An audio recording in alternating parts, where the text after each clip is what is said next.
Good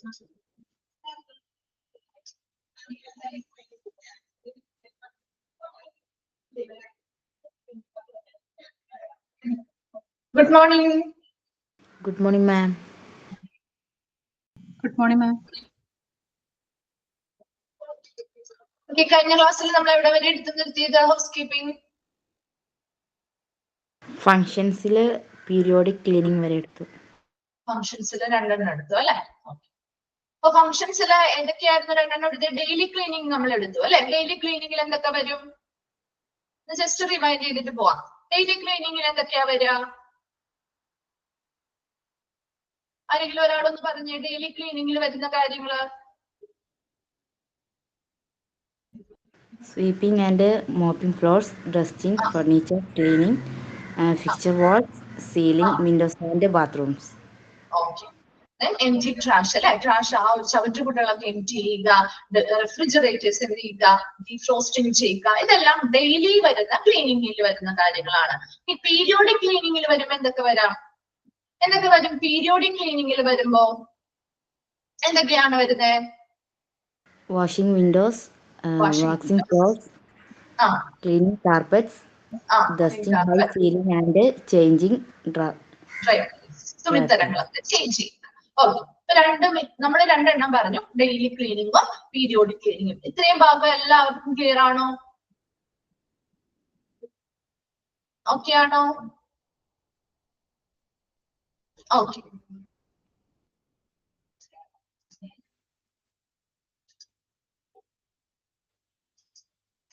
next നമ്മള് third one ആണ് trash and garbage removal. അടുത്തതാണ്, അടുത്തൊരു ഫംഗ്ഷൻ ആണ് ട്രാഷ് ആൻഡ് ഗാർബേജ് റിമൂവൽ എന്ന് പറയുന്നത്. അതിൽ എന്തൊക്കെ വരാൻ നോക്കിയേ? This include collecting trash and garbage from various points within the hospital and moving them to the incinerator dumpster, a very large container for rubbish. എന്താണ് trash and garbage removal എന്ന് പറയുമ്പോൾ? മാലിന്യങ്ങളൊക്കെ അല്ലെ, ചവറ്റുകുട്ടകളിൽ നിന്നുള്ള മാലിന്യങ്ങളൊക്കെ എന്ത് ചെയ്യുക? റിമൂവ് ചെയ്യുക അല്ലെ. നമ്മൾ കണ്ടിട്ടില്ലേ, നിങ്ങൾ ഹൗസ് കീപ്പിങ്ങിന് വരുന്ന ആളുകള് നമ്മുടെ റൂമിലോ അല്ലെങ്കിൽ പുറത്തുള്ള വേസ്റ്റ് ബിന്നൊക്കെ വൃത്തിയാക്കി വെക്കുന്നത് കണ്ടിട്ടില്ലേ? അത് തന്നെയാണ് ഇവിടെ. അപ്പൊ എന്താണ്, അവര് ആ ഒരു ഹോസ്പിറ്റലിന്റെ വിവിധ സ്ഥലങ്ങളിൽ നിന്ന് എന്ത് ചെയ്യുന്നു? ഈ പറയുന്ന ട്രാഷ് ആൻഡ് ഗാർബേജസ് അല്ലെ, ചപ്പുചവറുകള്, മാലിന്യങ്ങള്, ഇതെല്ലാം കളക്ട് ചെയ്തത് എന്ത് ചെയ്യും? Moving into the incinerator dumpster. അത് എന്ത് ചെയ്യാണ്? ഇൻസിനറേറ്റർ ഡംസ്റ്റർ എന്ന് പറയുന്നത് അതൊരു very large container for rubbish. എന്താണ്? വേസ്റ്റുകള് അല്ലെങ്കിൽ ചവറുകൾക്കൊക്കെ വേണ്ടിയിട്ടുള്ള ഒരു വലിയ ലാർജ് കണ്ടെയ്നർ. എന്തിനു വേണ്ടിയിട്ടാണ് ഈ ഇൻസിനറേറ്റർ എന്ന് പറയുന്നത്? എന്താണ് ഇൻസിനറേറ്റർ? എന്തിനു വേണ്ടിയിട്ടാണ് ഒരു ഇൻസിനറേറ്റർ ഉള്ളത്? നിങ്ങൾ വേസ്റ്റ് മാനേജ്മെന്റ് പഠിച്ചതല്ലേ? എന്തിനു വേണ്ടിയിട്ടാണ്? കത്തിക്കാൻ വേണ്ടിയിട്ട്. വെരി ഗുഡ്, കത്തിക്കാൻ വേണ്ടിയിട്ട്. അപ്പൊ അങ്ങനെയുള്ള കത്തിക്കാനായിട്ടുള്ള വലിയ ലാർജ് കണ്ടെയ്നർ ആയിട്ടുള്ള ഈ ഡംസ്റ്റേഴ്സിലേക്ക് ഈ പറയുന്ന ഹോസ്പിറ്റലിലെ വിവിധ ഭാഗങ്ങളിൽ നിന്ന് കളക്ട് ചെയ്യുന്ന ചവറുകളാവാം, മാലിന്യങ്ങളാവാം, ഇതെല്ലാം കൊണ്ടുവന്ന് എന്ത് ചെയ്യുന്നു? ഡെപ്പോസിറ്റ് ചെയ്യുന്നതിനെയാണ് ട്രാഷ് ആൻഡ് ഗാർബേജ് റിമൂവൽ എന്ന് പറയുന്നത്. ക്ലിയർ ആണോ? Trash and garbage removal. Okay. Next വരുന്നതാണ് ഡിസ്ചാർജ് ക്ലീനിങ്. ഡിസ്ചാർജ് ക്ലീനിങ് എന്ന് പറയുമ്പോഴും നിങ്ങൾക്ക് അറിയാവുന്ന കാര്യമാണ് അല്ലെ. This include cleaning the patient room after discharge transfer of a patient and making it ready for another patient. എന്താ കണ്ടിട്ടില്ലേ? ഡിസ്ചാർജ് കഴിഞ്ഞ് പോകുന്ന ആളുകളുടെ റൂമുകള് ക്ലീൻ ചെയ്ത് വൃത്തിയാക്കിയതിനു ശേഷമായിരിക്കും അടുത്ത ഒരാൾക്ക് കൈമാറുന്നത് അല്ലെ. നമ്മൾ ഹോസ്പിറ്റലിൽ ചെല്ലുമ്പോൾ കാണുന്ന കാര്യമാണ് അല്ലെ. അതുപോലെ തന്നെ ഇവിടെയും അത് തന്നെയാ പറയുന്നത്. എന്താണ്? This include the cleaning the patient room. Patients അല്ലെങ്കിൽ രോഗികളുടെ മുറികൾ എന്ത് ചെയ്യുന്നു? അവര് ഡിസ്ചാർജ് ചെയ്ത് ട്രാൻസ്ഫർ ആയി പോയി കഴിഞ്ഞാൽ ഒരു പേഷ്യന്റ് അവിടെ അഡ്മിറ്റ് ആയിട്ട് ആ റൂമില് വേറെ പേഷ്യന്റ് വരുന്നതിന് മുൻപുള്ള ക്ലീനിങ് ആണ്. ഒരു പേഷ്യന്റ് അഡ്മിറ്റ് ആയി, അവരവിടെ കുറച്ച് ദിവസം ആ ഒരു റൂമിൽ സ്റ്റേ ചെയ്ത് ട്രീറ്റ്മെന്റ് എടുത്തു. അതിനുശേഷം ചിലപ്പോൾ കുറച്ച് ദിവസം കഴിയുമ്പോൾ അവർ എന്ത് ചെയ്യും? സ്വാഭാവികമായിട്ടും അവിടുന്ന് ഡിസ്ചാർജ് ചെയ്ത് ട്രാൻസ്ഫർ ചെയ്ത് പോകും അല്ലെ. ആ പോയി കഴിഞ്ഞ് എന്ത് ചെയ്യണം? ഈ റൂം അടുത്തൊരാൾക്ക് കൈമാറുന്നതിന് എന്ത് ചെയ്യണം? അവിടെ വൃത്തിയായിട്ട് ആ ഒരു റൂം ക്ലീൻ ചെയ്യണം. അതാണ് ഡിസ്ചാർജ് ക്ലീനിങ് എന്ന് പറയുന്നത്. ഒരു പേഷ്യന്റ് ഡിസ്ചാർജ് ചെയ്ത് കഴിഞ്ഞാൽ മറ്റൊരു പേഷ്യന്റിനെ ആ റൂമിലേക്ക് അക്കോമഡേറ്റ് ചെയ്യുന്നതിന് മുൻപ് ആ മറ്റു പേഷ്യൻസിന് ഈ ഒരു റൂം കൊടുക്കണമെങ്കിൽ അതെന്ത് ചെയ്യണം? അവിടെ വൃത്തിയായിട്ട് ക്ലീൻ ചെയ്ത് ആ ഒരു റൂം അവർക്ക് കൊടുക്കാനായിട്ട് റെഡിയാക്കണം. അതിനെയാണ് ഡിസ്ചാർജ് ക്ലീനിങ് എന്ന് പറയുന്നത്. കിട്ടിയല്ലോ ഡിസ്ചാർജ് ക്ലീനിങ്. നെക്സ്റ്റ് നോക്കിയേ, എക്സ്റ്റർമിനേറ്റിംഗ് ബഗ്സ് ആൻഡ് പെസ്റ്റ്. എന്തായിരിക്കും എക്സ്റ്റർമിനേറ്റിംഗ് ബഗ്സ് ആൻഡ് പെസ്റ്റ് എന്ന് പറയുമ്പോ? ഇപ്പൊ നമുക്കറിയാം, ഇപ്പൊ ബെഡിലാണെങ്കിലും അല്ലെങ്കിൽ റൂമുകളിലാണെങ്കിലും കീടങ്ങൾ ഉണ്ടാവാം അല്ലെ, പലതരത്തിലുള്ള ചെറുപ്രാണികൾ ഉണ്ടാവാം അല്ലെ. അപ്പൊ ഇങ്ങനെയൊക്കെ എന്ത് ചെയ്യുക? നശിപ്പിക്കുക. അതും ഈ ഒരു ഹൗസ് കീപ്പിംഗിന്റെ ഫംഗ്ഷനിൽ വരുന്നതാണ് കേട്ടോ. എക്സ്റ്റർമിനേറ്റിംഗ് ബഗ്സ് ആൻഡ് പെസ്റ്റ്. ചെറിയ ചെറിയ പ്രാണികളോ കീടങ്ങളോ ഒക്കെ ഉണ്ടെങ്കിൽ അതിനെയൊക്കെ അല്ലെ, പാറ്റകൾ ഉണ്ടാവും, അങ്ങനെ ഒരുപാട് പ്രാണികളും കാര്യങ്ങളും ഒക്കെ ഉണ്ടാവും അല്ലെ. അതൊന്നും എന്ത് ചെയ്യാൻ പാടില്ല, നമ്മളൊരു റൂമിലേക്കോ അല്ലെങ്കിൽ വാർഡുകളിലേക്കോ ചെല്ലുമ്പോൾ കാണാൻ പാടില്ല. അപ്പൊ അതിന് വേണ്ടിയിട്ട് അതിനെയൊക്കെ എക്സ്റ്റർമിനേറ്റ് ചെയ്യുക, അല്ലെങ്കിൽ അവിടെ നിന്ന് എന്താണ് നീക്കം ചെയ്യാൻ അല്ലെങ്കിൽ നശിപ്പിച്ചു കളയുക. സിക്സ്ത് വൺ ആണ് preventing spread of infection and ensuring conditions for good patient care.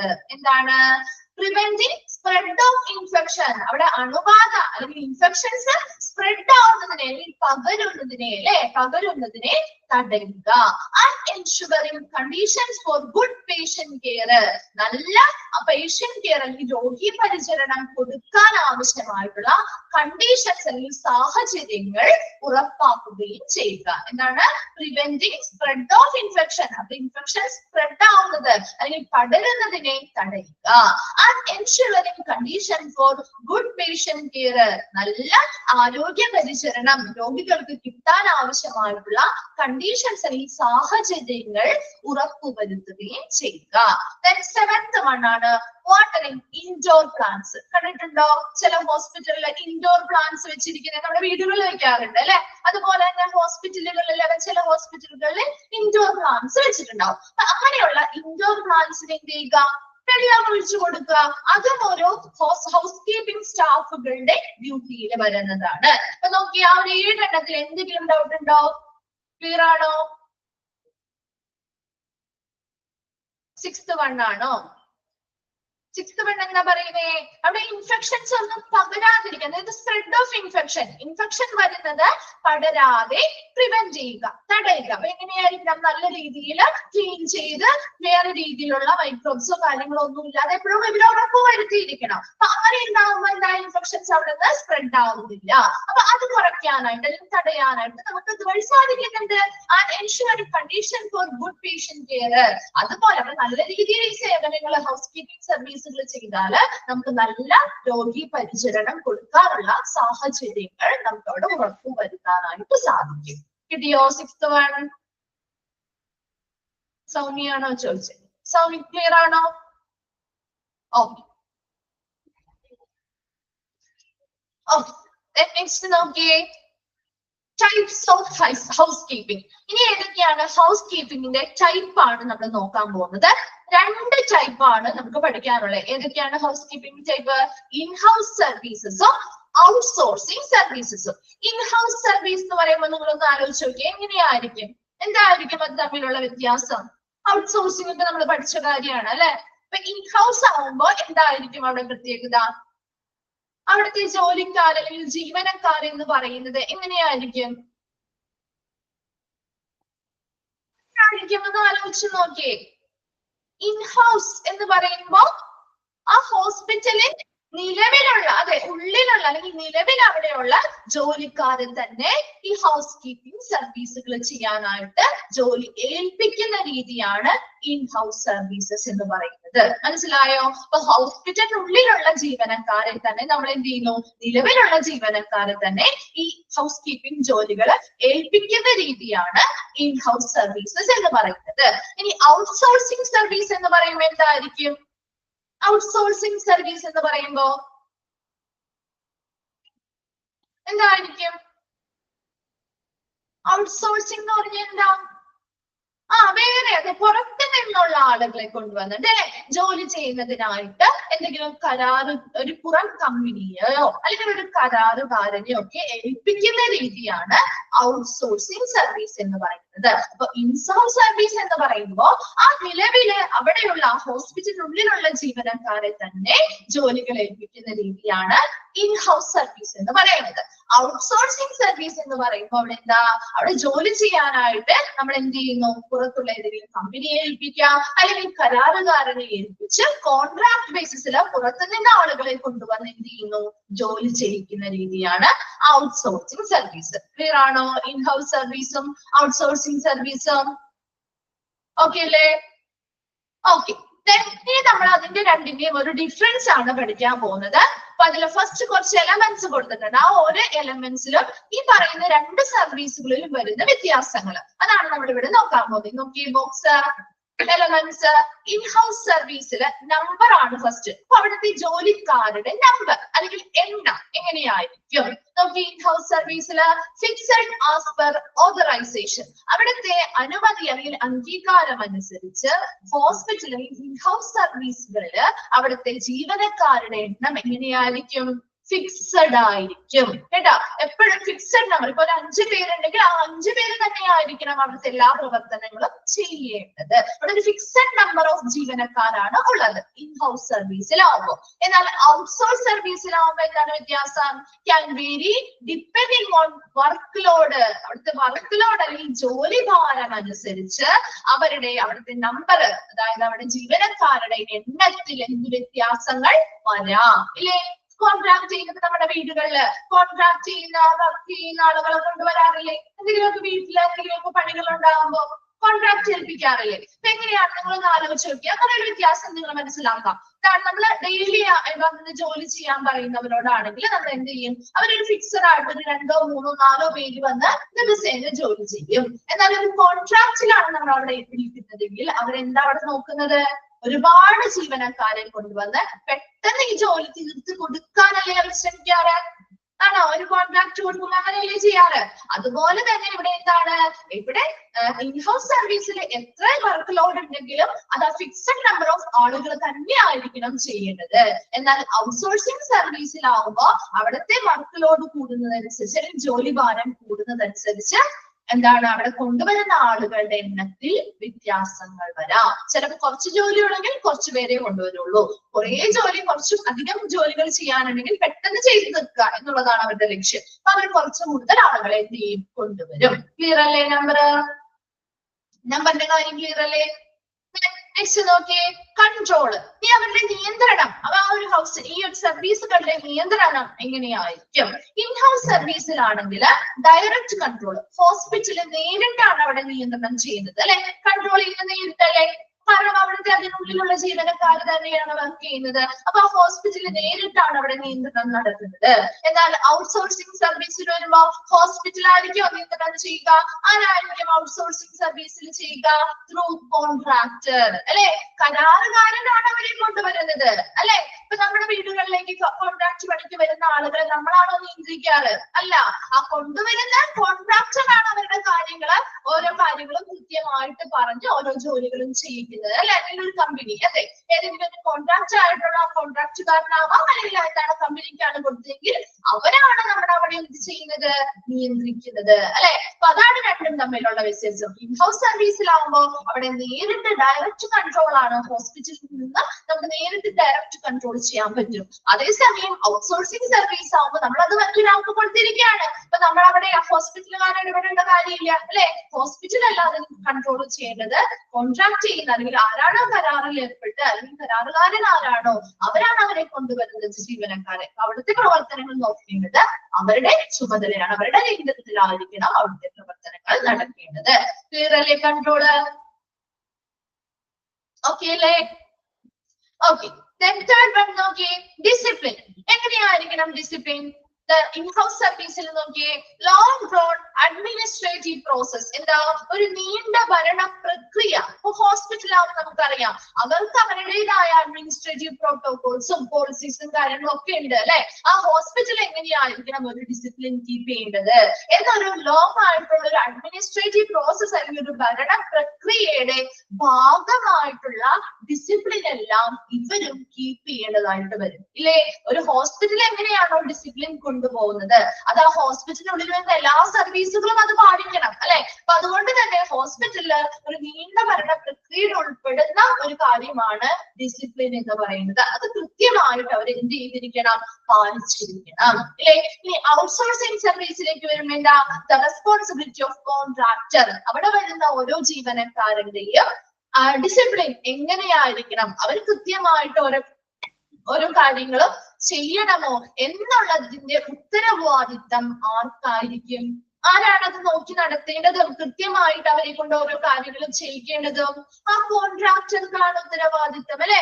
ആ ജോലിക്കാരെ നല്ല ഡിസിപ്ലിനോട് കൂടി വർക്ക് ചെയ്യണം എന്നുള്ളത് അത് ആരാണ് മേൽനോട്ടം വഹിക്കേണ്ടതും ഉത്തരവാദിത്തം വഹിക്കേണ്ടതും? ആ കോൺട്രാക്ടർക്കായിരിക്കും ആ റെസ്പോൺസിബിലിറ്റി എന്ന് പറയുന്നത്. ക്ലിയർ ആണോ ഡിസിപ്ലിന്റെ കാര്യത്തില്? ഓക്കെ ആണോ?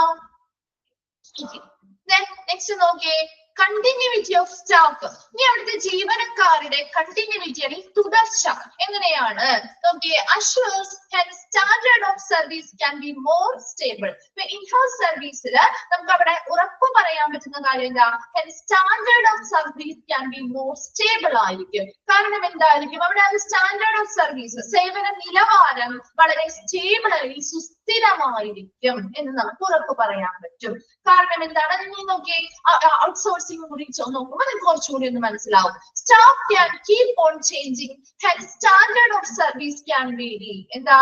അവിടുത്തെ ആ ഒരു സ്റ്റാഫുകള് മാറ്റങ്ങൾ വരുന്നുണ്ട് അല്ലെ. എപ്പോഴും നമ്മൾ പറഞ്ഞില്ലേ ഒരു ഫിക്സഡ് നമ്പർ ആയിരിക്കും ഇൻഹൗസ് സർവീസിൽ. എന്നാൽ ഔട്ട്സോഴ്സിംഗിൽ എങ്ങനെയാണ്?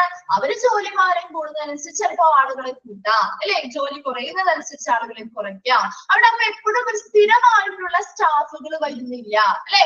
ക്യാൻ കീപ് ഓൺ ചേഞ്ചിങ്, അവിടെ വ്യത്യാസങ്ങൾ വരുന്നുണ്ട് സ്റ്റാഫുകളില്. Standard of service can vary. അതുകൊണ്ട് തന്നെ അവരുടെ സേവന നിലവാരത്തിൽ വ്യത്യാസങ്ങൾ വരാം. ക്ലിയർ ആണോ? അപ്പൊ ഇവിടെ നമുക്ക് എന്താ പറയാ, ഒരു ഫിക്സഡ് ആയിട്ട് ഇപ്പൊ ഒരു ആൾ എപ്പോഴും അത് തന്നെ ചെയ്തുകൊണ്ടിരിക്കുന്ന ഒരു 5 പേര് അത് തന്നെ വർക്ക് ചെയ്തുകൊണ്ടിരിക്കുകയാണ്. അവരതിന് കുറച്ചും കൂടി എക്സ്പീരിയൻസ്ഡ് ആയി അല്ലെ. അപ്പൊ അവര് നല്ല സർവീസുകൾ അവരിൽ നിന്ന് കിട്ടും. അതേസമയം ഇടയ്ക്കിടയ്ക്ക് വന്ന് ചെയ്യുന്നു, ചില ദിവസങ്ങളിൽ അവർ വരുന്നില്ല. അപ്പൊ ചിലപ്പോൾ അടുത്ത സ്റ്റാഫുകളെ ആയിരിക്കും കൊണ്ടുവരുന്നത്. അവര് കുറച്ചു ദിവസം വർക്ക് ചെയ്യുന്നു, അത് കഴിഞ്ഞ് അവിടെ ജോലി കുറയും, ഇവരെ മാറ്റുന്നു. അപ്പൊ അങ്ങനെയാകുമ്പോൾ അവിടെ ഒരു ജീവനക്കാരും സ്ഥിരമായിട്ട് നിൽക്കാത്തത് കൊണ്ട് തന്നെ അവർക്ക് ഇതിനെ പറ്റിയുള്ള കൃത്യമായിട്ടുള്ള അറിവും എക്സ്പീരിയൻസും കുറവായിരിക്കും അല്ലെ. അപ്പൊ അതുകൊണ്ട് തന്നെ അവരിൽ നിന്ന് കിട്ടുന്ന സർവീസിന്റെ സ്റ്റാൻഡേർഡ് അല്ലെങ്കിൽ നിലവാരത്തിലും വ്യത്യാസങ്ങൾ വരാം. കിട്ടിയോ? കണ്ടിന്യൂറ്റി ഓഫ് സ്റ്റാഫ് ക്ലിയർ ആണോ? ഓക്കെ. ദെൻ ഫിഫ്ത് വൺ ആണ് leave on availability of staff. നോക്കിയേ, നോൺ ലീവ് റിലീഫ്. ഇനി എന്താണ് leave on availability of staff? സ്റ്റാഫുകളുടെ അവൈലബിലിറ്റി അല്ലെങ്കിൽ ലീവ്. നോക്കി, ഇൻഹൗസ് സർവീസിൽ എന്താ? No leave relief. ഇവിടെ നമുക്ക് ലീവ് റിലീഫ് ഒന്നും നമുക്ക് എന്താണ് അധികം അനുവദിക്കില്ല. എന്നാൽ ഔട്ട്സോഴ്സിംഗിലാവുമ്പോ contractor provides leave relief if so specified in the TOR's term of reference. എന്താ? നമ്മളറിയാം ഇപ്പൊ കോൺട്രാക്ടേഴ്സ് ആകുമ്പോൾ അവര് എന്ത് ചെയ്യും? റെഫറൻസ് അവർ കോൺട്രാക്ട് വെക്കും അല്ലെ, അവിടുത്തെ ജീവനക്കാരുമായിട്ട് അല്ലെങ്കിൽ ഹോസ്പിറ്റലുകാരുമായിട്ട്. അപ്പൊ കോൺട്രാക്ട് വെക്കും അല്ലെ. അപ്പൊ അവരുടെ ആ കോൺട്രാക്റ്റിൽ പറഞ്ഞിരിക്കുന്ന അനുസരിച്ച് അല്ലെങ്കിൽ കരാറുകൾക്കനുസരിച്ച് അവർക്ക് എന്ത് ചെയ്യുന്നുണ്ട്? ലീവ് റിലീഫ് അല്ലെങ്കിൽ അവധി ഇളവുകള് കോൺട്രാക്ടേഴ്സിന് നൽകാനായിട്ട് സാധിക്കും. എന്നാൽ നമ്മുടെ ഇൻഹൗസ് സർവീസ് ആവുമ്പോ അവിടെ അധികം എന്ത് ചെയ്യില്ല, ഈ ലീവ് റിലീഫുകള് അല്ലെങ്കിൽ എന്താ അവധി ഇളവുകളൊന്നും നമുക്ക് അധികം നൽകാനായിട്ട് സാധിക്കില്ല. കാരണം എന്താണ്, അവിടെ ഒരു ഫിക്സഡ് നമ്പർ ഓഫ് ആളുകളാണ് അല്ലെ. അപ്പൊ ഫിക്സഡ് നമ്പർ ഓഫ് ആളുകൾ ആയതുകൊണ്ട് തന്നെ എല്ലാ ദിവസവും നമ്മൾ ഈ ഒരു ഹൗസ് കീപ്പിംഗ് ജോലികൾ ചെയ്യേണ്ടതുണ്ട്. അപ്പൊ അതുകൊണ്ട് തന്നെ വളരെ അത്യാവശ്യമുള്ള സമയങ്ങളിൽ മാത്രം എന്താണ് ഒന്നോ രണ്ടോ ലീവ് എടുക്കാൻ സാധിച്ചാൽ മാത്രമേ പറ്റുള്ളൂ. അല്ലാതെ വലിയ രീതിയിലുള്ള ഇളവുകളോ കാര്യങ്ങളോ നമുക്ക് ഇവിടെ കൊടുക്കാൻ സാധിക്കില്ല. അതേസമയം കോൺട്രാക്ച്വൽ ബേസിസിലാവുമ്പോൾ എന്താണ് വ്യത്യാസം? എന്താ വ്യത്യാസം? ഒരു ജോലിക്കാരനില്ലെങ്കിൽ അടുത്ത ആൾ അവർ കൊണ്ടുവരും അല്ലെ, അങ്ങനെയല്ലേ ചെയ്യാ. ഒരാളില്ലെങ്കിൽ അവർ പകരം എന്ത് ചെയ്യും? അടുത്ത ആളെ കൊണ്ടുവരും. അതുകൊണ്ട് തന്നെ കുറച്ചുകൂടി അവധി ഇളവുകൾ, അവരുടെ കരാർ അനുസരിച്ചുള്ള അവധി ഇളവുകൾ കോൺട്രാക്ട് ബേസിലും ഔട്ട്സോഴ്സിംഗ് സർവീസുകളിൽ ലഭ്യമാകുന്നുണ്ട്. നെക്സ്റ്റ് ആണ് ജോബ് ഡിസ്ക്രിപ്ഷൻ. എന്താണ്? As lay down by authorities. ഇനി അവിടെ ചെയ്യേണ്ട ജോലികൾ എന്തൊക്കെയാണ് എന്നുള്ളത് വിവരിക്കേണ്ടത് അല്ലെ. ജോലിയുടെ വിവരണം എന്ന് പറയുന്നത് എങ്ങനെയായിരിക്കും? ഇൻഹൗസ് സർവീസുകളിലാണോ as lay down by authorities. ആരാണ് അവിടെ ഇന്ന ജോലികൾ ചെയ്യണം എന്ന് പറഞ്ഞു കൊടുക്കുന്നത്? ഒരു ഹൗസ് കീപ്പിംഗ് സർവീസിലുള്ള ജീവനക്കാർക്ക് ആരാ പറഞ്ഞു കൊടുക്കാം? ആ ബന്ധപ്പെട്ട അതോറിറ്റികൾ അല്ലെ, ഹോസ്പിറ്റലിലെ ബന്ധപ്പെട്ട അതോറിറ്റീസ് അല്ലെങ്കിൽ അധികാരികൾ അല്ലെ, ഡിപ്പാർട്ട്മെന്റിലെ ഹോസ്പിറ്റലിനുള്ളിലുള്ള ഡിപ്പാർട്ട്മെന്റിലുള്ള ബന്ധപ്പെട്ട അധികാരികളാണ് അത് എന്ത് ചെയ്യുന്നത്?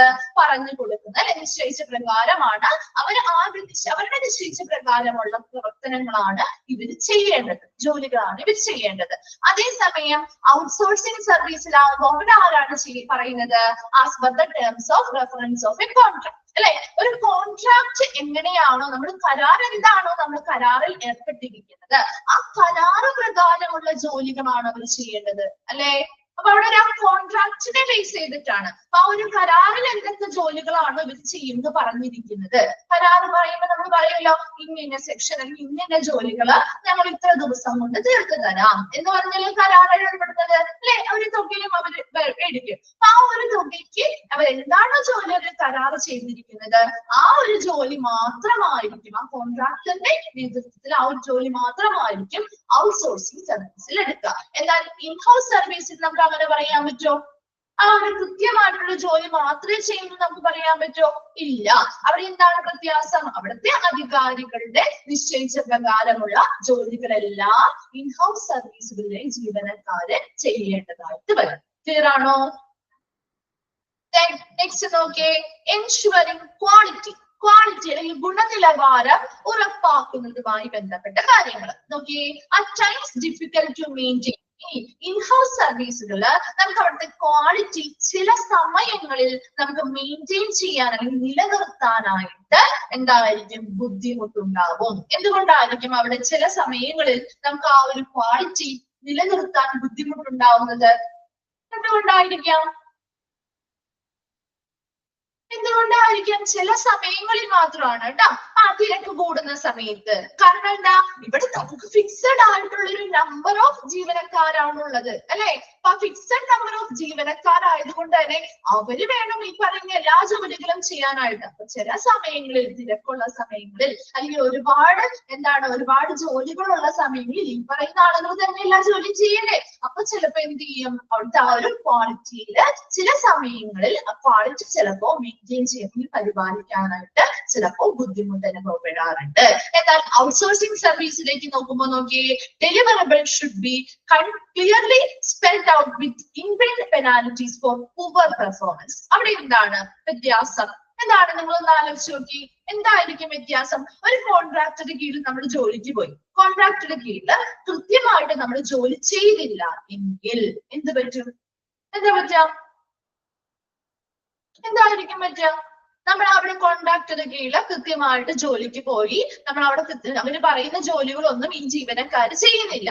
അപ്പൊ അവിടെ എന്താണ്? വേറെ ആളെ വെക്കും. അതൊന്നാമത്തെ കാര്യം. പിന്നെ എന്തായിരിക്കും? ആ കോൺട്രാക്ടർക്ക് അതുകൊണ്ട് എന്തെങ്കിലും ബുദ്ധിമുട്ടുണ്ടാവുന്നുണ്ടോ? പറഞ്ഞു വിടും, സാലറി കട്ട് ചെയ്യും അല്ലെ. അത് മാത്രമല്ല എന്താണ്? ഈ പറയുന്ന ജീവനക്കാര് കൃത്യമായിട്ട് വർക്ക് ചെയ്തില്ലെങ്കിൽ ഈ കോൺട്രാക്റ്റിൽ ഏർപ്പെട്ടിരിക്കുന്ന കരാറുകാരിൽ എന്താണ് ബുദ്ധിമുട്ടുണ്ടാവുക? എന്തായിരിക്കും ബുദ്ധിമുട്ടുണ്ടാവുക? എന്തെങ്കിലും ബുദ്ധിമുട്ടുണ്ടാവോ കരാറുകാരന്? അവരുടെ കോൺട്രാക്ട് കട്ടായി പോകും. കാരണം എന്താ, അവര് പറഞ്ഞിരിക്കുന്ന കൃത്യമായ കാര്യങ്ങളൊന്നും അവർ ചെയ്യുന്നില്ല അല്ലെ.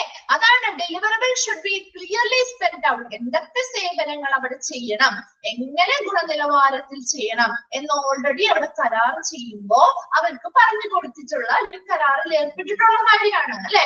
അപ്പൊ അതിൽ അവർ എന്തെങ്കിലും കുറവുകൾ വരുത്തിയാൽ ഇൻബിൽഡ് പെനാലിറ്റീസ് അവർക്ക് എന്ത് കിട്ടും? എന്താണ് പെനാലിറ്റി എന്ന് പറഞ്ഞാല്? എന്തായിരിക്കും പെനാലിറ്റി? എന്തായിരിക്കും? പിഴകൾ അല്ലെ, പിഴകൾ, ഫൈൻസ് അല്ലെ, പിഴകൾ ഈടാക്കും. പുവർ പെർഫോമൻസ് ആണ് അവരുടെ ഭാഗത്ത് നിന്ന് വരുന്നതെങ്കിൽ അവിടെ ഫൈൻ അല്ലെങ്കിൽ പിഴകൾ ഈടാക്കുന്നതായിരിക്കും. അപ്പൊ അതുകൊണ്ട് തന്നെ അവരെന്ത് ചെയ്യും? ആ പെർഫോമൻസ് മികച്ചതാക്കാനായിട്ടാണ് അവർ ശ്രമിക്കുള്ളൂ. അപ്പൊ അതുകൊണ്ട് അവരുടെ കരാറുകൾ നഷ്ടപ്പെടാതിരിക്കാനും ഈ ഫൈനുകൾ അടയ്ക്കാതിരിക്കാനും ഒക്കെ വേണ്ടിയിട്ട് അവർ എന്ത് ചെയ്യും? നല്ല പെർഫോമൻസ് എപ്പോഴും നിലനിർത്താൻ ശ്രമിക്കും. അതേസമയം ഇൻഹൗസ് സർവീസിലാവുമ്പോൾ അവിടെ ജീവനക്കാരുടെ എണ്ണം ഒരു ഫിക്സഡ് പരിമിതിയുണ്ട് അല്ലെ. അപ്പൊ അതുകൊണ്ട് തന്നെ ചില സമയങ്ങളിൽ അവിടെ തിരക്ക് കൂടുന്ന സമയത്തൊക്കെ ചിലപ്പോൾ അവിടുത്തെ ആ ഒരു ക്വാളിറ്റി മെയിൻറ്റെയിൻ ചെയ്യാനായിട്ട് ചില സമയങ്ങളിൽ ബുദ്ധിമുട്ട് അനുഭവപ്പെടാറുണ്ട്. കിട്ടിയോ? ആ ഒരു ബോക്സ് ക്ലിയർ ആണോ? ഓക്കെ ആണോ? ഓക്കെ. നെക്സ്റ്റ് ആണ് outcome of good house keeping. ഒരു നല്ല ഹൗസ് കീപ്പിംഗിന്റെ ഔട്ട്കം എന്തൊക്കെയാണ് അല്ലെ, ഫലങ്ങൾ എന്തൊക്കെയാണ്? ഇപ്പൊ നല്ലൊരു ഹൗസ് കീപ്പിംഗ്, നല്ല ഗുഡ് ഹൗസ് കീപ്പിംഗിന്റെ ഔട്ട്കം എന്തൊക്കെയായിരിക്കും? നിങ്ങൾ തന്നെ ഒന്ന് ഡിസ്കസ് ചെയ്ത് നോക്കിയേ. എന്തൊക്കെയായിരിക്കും? നല്ല ഹൗസ് കീപ്പിംഗ് സർവീസുകൾ കാഴ്ചവെക്കുന്നുണ്ടെങ്കിൽ അതിന്റെ ഫലം എന്തായിരിക്കും? എന്തൊക്കെ കാര്യങ്ങൾ നമുക്ക് അതുകൊണ്ട് എന്തൊക്കെ ബെനിഫിറ്റ്സ് അല്ലെങ്കിൽ നേട്ടങ്ങൾ കിട്ടുന്നുണ്ട്? ഇൻഫെക്ഷൻസ് കുറയും. വെരി ഗുഡ്, ഇൻഫെക്ഷൻസ് കുറയും.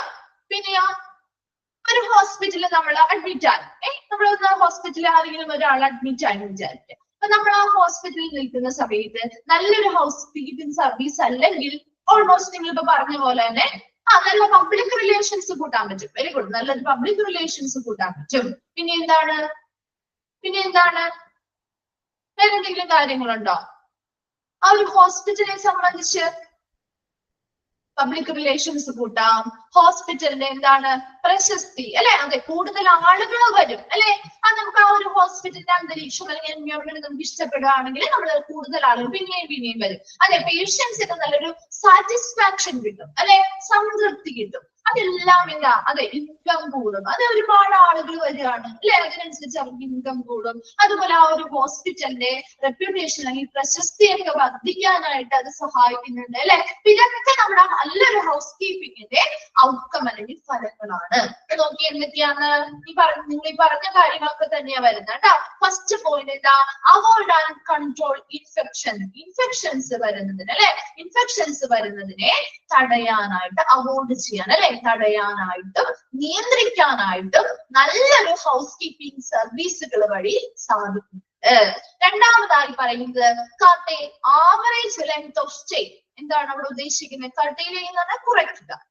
ആവറേജ് ലെങ്ത് ഓഫ് സ്റ്റേ എന്തായിരിക്കും? ഹോസ്പിറ്റലിലെ സ്റ്റേ അല്ലെങ്കിൽ താമസിക്കുന്നതിന്റെ ദൈർഘ്യം കുറയ്ക്കാൻ പറ്റും. എന്തായിരിക്കും അത് ഉദ്ദേശിക്കുന്നത്? എന്തായിരിക്കാം? ഹോസ്പിറ്റലിൽ താമസിക്കുന്നതിന്റെ സ്റ്റേ ചെയ്യുന്നതിന്റെ ആ ഒരു ലെങ്ത് അല്ലെങ്കിൽ ദൈർഘ്യം കുറയ്ക്കാനായിട്ട് സാധിക്കും എന്ന് പറയുന്നത് എന്തായിരിക്കും? വേഗം അസുഖം മാറാൻ മാത്രമല്ല നമുക്ക് എന്താണ്, ഇപ്പൊ നല്ലൊരു ഹൗസ് കീപ്പിംഗ് സർവീസ് ആണ് അല്ലെ എങ്കിൽ നമ്മളൊരു എന്തെങ്കിലും ഒരു വയ്യായ്ക വന്ന് നമ്മൾ ഹോസ്പിറ്റലിൽ അഡ്മിറ്റ് ആയി അല്ലെ, നല്ല ഹൗസ് കീപ്പിംഗ് സർവീസ് അല്ല അവർ തരുന്നത്. അപ്പൊ നമുക്ക് എന്ത് പറ്റും? ആ ഹോസ്പിറ്റലിൽ നിന്നും പല രോഗങ്ങളും നമ്മളെ ബാധിക്കും ഇല്ലേ. അപ്പൊ നമ്മൾ കുറച്ച് ദിവസം കൂടി അതിന്റെ പേരിൽ നമ്മൾ ആ ഹോസ്പിറ്റലിൽ സ്റ്റേ ചെയ്യേണ്ടതായിട്ട് വരില്ലേ. അങ്ങനെയുള്ള പ്രശ്നങ്ങളൊക്കെ നമുക്ക് ഇവിടെ എന്ത് ചെയ്യാൻ പറ്റും? കുറയ്ക്കാനായിട്ട് സാധിക്കും. എത്രയും വേഗം രോഗം സുഖം പ്രാപിച്ച് അവർക്ക് വീട്ടിലേക്ക് പോകാനായിട്ട് അല്ലെങ്കിൽ ഒരുപാട് ദിവസം അവിടെ സ്റ്റേ ചെയ്യാനായിട്ട് വരുന്ന അല്ലെങ്കിൽ ആ ഒരു സ്റ്റേ ചെയ്യുന്നതിനെ നമുക്ക് ഒരു പരിധി വരെ നല്ലൊരു ഹൗസ് കീപ്പിംഗ് സർവീസുകൾ ഉണ്ടെങ്കിൽ കുറയ്ക്കാനായിട്ട് സാധിക്കും. മൂന്നാമതായിട്ട് reduction in cost of medical care അല്ലെ, നല്ല ആരോഗ്യ പരിചരണത്തിൽ കൊടുക്കേണ്ട കോസ്റ്റ് അല്ലെങ്കിൽ ചികിത്സാ ചിലവ് നമുക്ക് എന്ത് ചെയ്യാൻ പറ്റും? കുറയ്ക്കാൻ പറ്റും. ആണോ? ചികിത്സ ഇപ്പൊ ഒരുപാട് രോഗങ്ങൾ നമുക്ക് ഇവിടെ നിന്ന് വന്നിട്ടുണ്ടെങ്കിൽ അതുവഴി നമുക്ക് ഒരുപാട് തുക നമുക്ക് ചികിത്സയ്ക്ക് വേണ്ടി ചിലവാകും ഇല്ലേ. അപ്പൊ അതെല്ലാം നല്ലൊരു ഹൗസ് കീപ്പിംഗ് സർവീസ് ആണുള്ളതെങ്കിൽ കുറയ്ക്കാനായിട്ട് സാധിക്കും. അതാണ് reduction in cost of medical care, ചികിത്സാ ചിലവുകള് അല്ലെ, അതെല്ലാം നമുക്ക് കുറയ്ക്കാനായിട്ട് നല്ലൊരു ഹൗസ് കീപ്പിംഗ് സർവീസ് വഴി സാധിക്കും. Patient sufferings. എന്താണ് പേഷ്യന്റ് സഫറിങ്സ്? പേഷ്യൻസിന് ബുദ്ധിമുട്ടുകൾ ഉണ്ടാവുന്നതോ അല്ലെങ്കിൽ കഷ്ടപ്പാടുകൾ, അതൊക്കെ നമുക്ക് എന്ത് ചെയ്യാൻ പറ്റും? കുറയ്ക്കാൻ പറ്റും. അപ്പൊ നല്ലൊരു ഹൗസ് കീപ്പിംഗ് സർവീസ് ആണെങ്കിൽ അവർക്ക് ആ ഒരു ചില റൂമുകളിലൊക്കെ നമ്മള് ചില ഹോസ്പിറ്റൽസിൽ നമുക്ക് ഒരുപാട് ബുദ്ധിമുട്ട് തോന്നാറില്ലേ? ടോയ്ലറ്റ്സിൽ പോവാനായിട്ട് അല്ലെ, വൃത്തിയില്ലാത്തൊരു അന്തരീക്ഷമാണെങ്കിൽ നമുക്ക് ഒരുപാട് ബുദ്ധിമുട്ട് കാര്യങ്ങൾ തോന്നാറില്ലേ? അതൊക്കെ നമുക്ക് എന്ത് ചെയ്യാൻ പറ്റണം? കുറയ്ക്കാനായിട്ട് സാധിക്കണം. Then intensity is public relation. എന്താണ് പബ്ലിക് റിലേഷൻ? നിങ്ങൾ പറഞ്ഞ പോലെ തന്നെ പബ്ലിക് റിലേഷന്റെ തീവ്രത കൂട്ടാനായിട്ട് സാധിക്കുന്നുണ്ട് അല്ലെ. നല്ലൊരു പബ്ലിക് റിലേഷൻ മെയിൻറ്റെയിൻ ചെയ്യാനായിട്ട് നല്ലൊരു ഹൗസ് കീപ്പിംഗ് സർവീസിലൂടെ സാധിക്കുന്നുണ്ട്. Then increases popularity എന്നാണ് കേട്ടോ അവിടെ. എൻഹാൻസസ് അല്ല, പോപ്പുലാരിറ്റി. Increases popularity. അവിടെ എന്താ? ജനപ്രീതി, അല്ലെങ്കിൽ ആ ഒരു പോപ്പുലാരിറ്റി, ആ ഒരു ഹോസ്പിറ്റലിന്റെ ജനപ്രീതി അല്ലെങ്കിൽ ആ പോപ്പുലാരിറ്റി ഇൻക്രീസ് ചെയ്യാൻ അല്ലെങ്കിൽ വർദ്ധിപ്പിക്കാനായിട്ട് സാധിക്കുന്നുണ്ട്. Then more visit of patients. നമ്മൾ പറഞ്ഞ പോലെ രോഗികൾ എന്ത് ചെയ്യുന്നു? കൂടുതൽ ആ ഒരു ഹോസ്പിറ്റലിലേക്ക് സന്ദർശനത്തിനായി വരുന്നു അല്ലെ. നല്ലൊരു സർവീസ് ആണ് അവർ തരുന്നത്. നല്ല നീറ്റ് ആൻഡ് ക്ലീൻ ആണ് ഒരു ഹോസ്പിറ്റൽ ആണെങ്കിൽ പിന്നെയും നമ്മൾ ആ രോഗികൾ ആ ഹോസ്പിറ്റലിലേക്ക് തന്നെയായിരിക്കും പോകുന്നത് അല്ലെ. അപ്പൊ പേഷ്യൻസിന്റെ വിസിറ്റിംഗ് എന്താണ്? വിസിറ്റ് ഓഫ് പേഷ്യൻസ് കൂടുന്നു. ലാസ്റ്റ് വൺ ആണ് ഗ്രേറ്റ് പേഷ്യന്റ് സാറ്റിസ്ഫാക്ഷൻ. സാറ്റിസ്ഫാക്ഷൻ എന്നാണ് കേട്ടോ അവിടെ. Satisfaction, great patient satisfaction. Patients വരുന്ന ഒരു പേഷ്യൻസ് നല്ല സാറ്റിസ്ഫാക്ഷൻ, സംതൃപ്തി നൽകാനായിട്ടും നല്ലൊരു എന്താണ് ഗുഡ് ഹൗസ് കീപ്പിംഗ് സർവീസ് വഴി സാധിക്കുന്നുണ്ട്. അപ്പൊ എന്തൊക്കെയാണ് outcome of good house keeping നമ്മൾ പറഞ്ഞത്?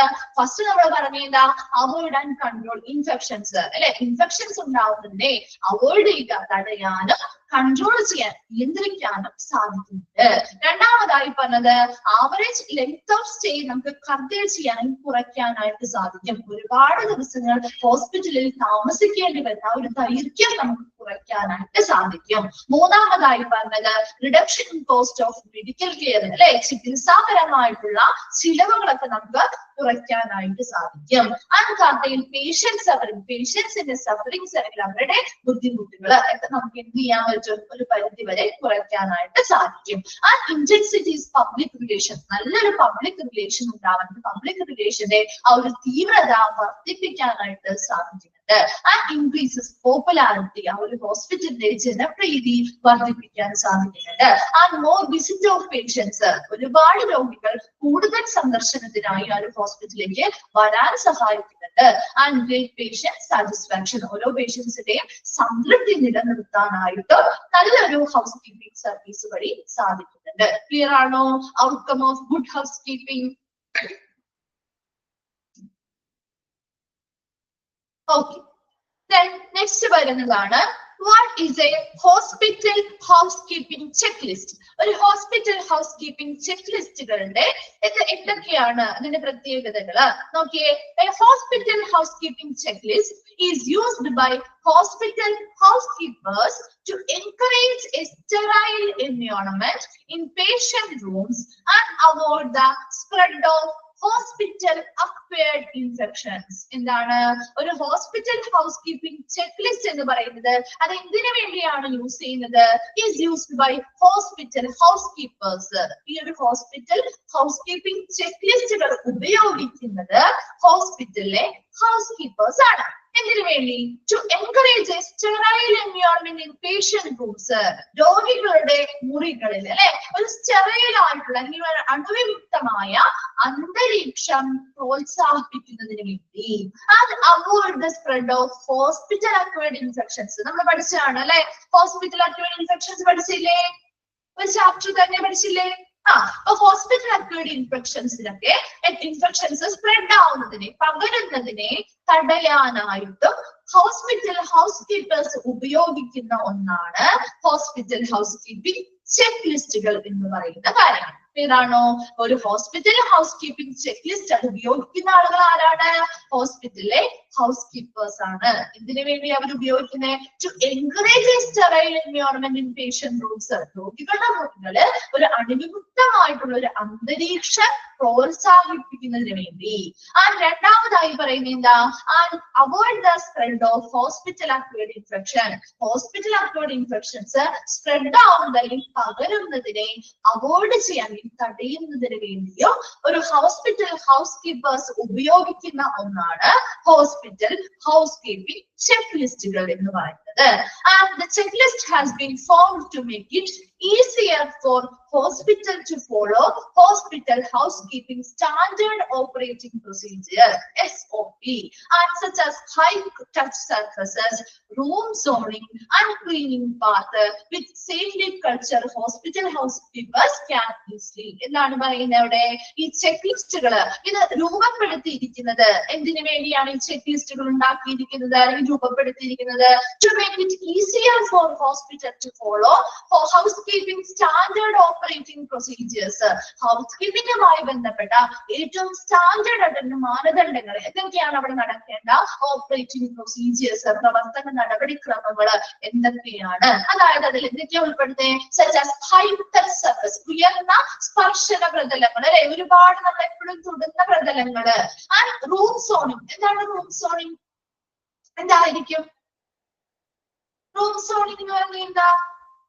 സോണുകളാക്കി തിരിക്കാൻ കേട്ടിട്ടുണ്ടോ?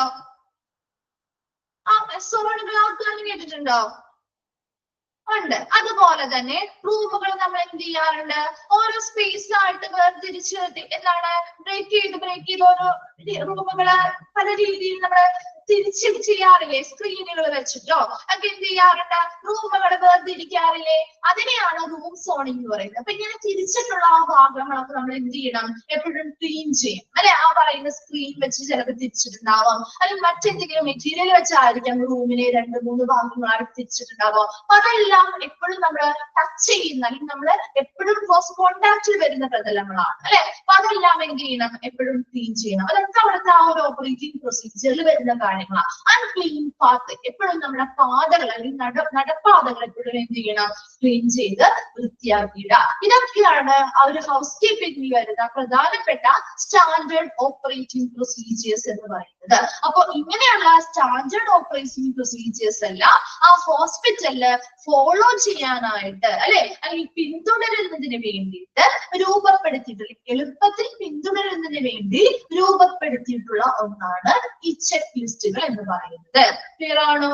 ആ പറയുന്ന ഹൗസ് കീപ്പിംഗ് ചെക്ക് ലിസ്റ്റ് എന്താണെന്ന് മനസ്സിലായോ? അപ്പൊ അവിടെ നല്ല രീതിയിലുള്ള ഹൗസ് കീപ്പിംഗ് പ്രവർത്തനങ്ങൾ നടക്കാൻ വേണ്ടിയിട്ട് ഓരോ കാര്യങ്ങൾ നമ്മൾ എന്ത് ചെയ്യുന്നു? രൂപപ്പെടുത്തിയെടുക്കുന്നതിനെയാണ് ഹൗസ് കീപ്പിംഗ് ചെക്ക് ലിസ്റ്റുകൾ എന്ന് പറയുന്നത്.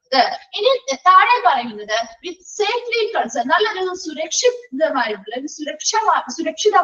ഒരു കൾച്ചർ അല്ലെങ്കിൽ സംസ്കാരവുമായി ബന്ധപ്പെട്ട് ഒരു ഹോസ്പിറ്റൽ ഹൗസ് കീപ്പേഴ്സ് ചെയ്യേണ്ട കുറച്ച് ജോലികളാണ് താഴെ പറയുന്നത്. എവിടെയൊക്കെയാണ് അവർ ക്ലീൻ ചെയ്യുന്നത്? പേഷ്യൻസിന്റെ റൂംസ് ക്ലീൻ ചെയ്യാറുണ്ട്, ബാത്റൂംസ് ക്ലീൻ ചെയ്യാറുണ്ട് അല്ലെ, ഒരു ജനറൽ ആയിട്ടുള്ള മറ്റു ഏരിയയൊക്കെ ക്ലീൻ ചെയ്യാറുണ്ട്. അതെല്ലാം എന്തൊക്കെ കാര്യങ്ങളാണ്, എങ്ങനെയാണ് അവർ അതൊക്കെ ഏതൊക്കെ ഭാഗങ്ങളാണ് ക്ലീൻ ചെയ്യുന്നതാണെന്നാണ് നമ്മൾ നെക്സ്റ്റ് നോക്കാൻ പോകുന്നത്. നോക്കിയേ, first one cleaning duties for patient rooms അല്ലെ. പേഷ്യന്റ് റൂം ക്ലീൻ ചെയ്യാനുള്ള ഡ്യൂട്ടിയിലെ വെക്കാം ഇല്ലേ? ഹൗസ് കീപ്പിംഗ് സ്റ്റാഫുകൾക്കല്ലേ ഇതിന്റെ ഡ്യൂട്ടി. അപ്പൊ അതിൽ എന്തൊക്കെ കാര്യങ്ങളാണ് പ്രധാനമായിട്ടും അത് ശ്രദ്ധിക്കേണ്ട കാര്യങ്ങളാണ് നെക്സ്റ്റ് പറയുന്നത് കേട്ടോ. നമുക്ക് സിമ്പിൾ ആയിട്ട് മനസ്സിലാവുന്ന എല്ലാ കാര്യങ്ങളും നമ്മൾ കണ്ടിട്ടുള്ള കുറെ കാര്യങ്ങളാണ്. നോക്കിയേ, first one wash and sanitise hands wear disposable gloves. എന്തായിരിക്കും? എന്താണ് ആദ്യം എന്ത് ചെയ്യണം? വാഷ് ആൻഡ് സാനിറ്റൈസ് ഹാൻഡ്സ് അല്ലെ. കൈകൾ എന്ത് ചെയ്യണം?